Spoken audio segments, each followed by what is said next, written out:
Dear students, आज हम first flight के lesson 3 two stories about flying का सेकंड पार्ट ब्लैक एरोप्लेन पढ़ेंगे। नरेटर खुद पायलट है। The narrator of the story was the pilot himself who enjoyed his work. He was an Englishman who loved his family. He had a good knowledge of weather conditions. He was a brave man who took the risk of flying into the storm.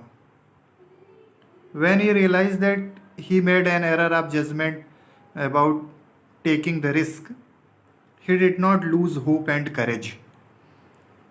His strong will to survive created an illusion for him. Where he saw a mysterious black aeroplane guiding him out of the storm, he was a humble man, full of gratitude for his mysterious guide. Pilot France से England जा रहा है और उसके plane का number जो है वो ओल्ड डकोटा DS-088 है। जब वो चलता है तो मौसम बिल्कुल साफ़ है, आसमान साफ़ है।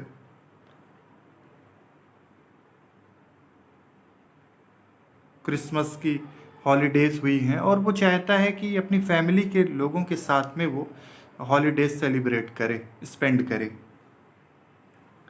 रात के लगभग 1:30 बजे का समय है।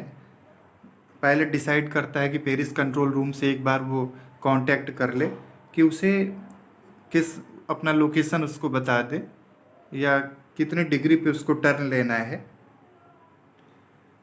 और जैसे ही वो पेरिस कंट्रोल रूम को कांटेक्ट करता है तो वहाँ से उसको ये बताया जाता है कि 12 डिग्री वेस्ट में उसको टर्न लेना है।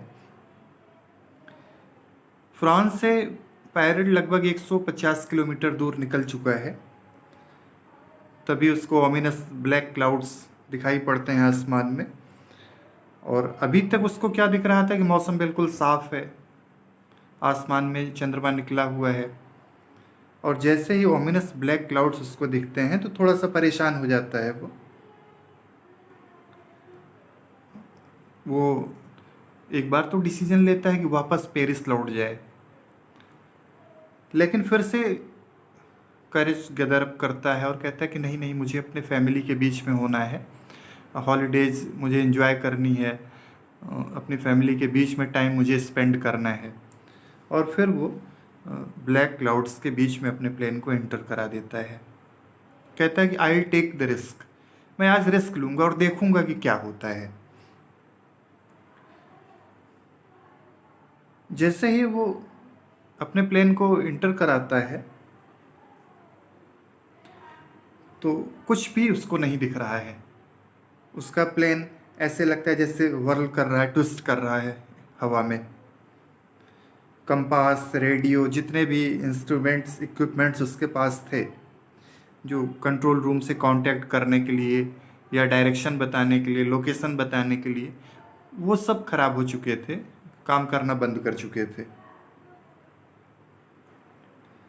तभी उन काले बादलों के बीच में उसको एक ब्लैक एरोप्लेन दिखता है। जब पूरी तरीके से असहाय सा नज़र आ रहा था उसको कि अब क्या करूँगा मैं, बचना भी मुश्किल हो गया है।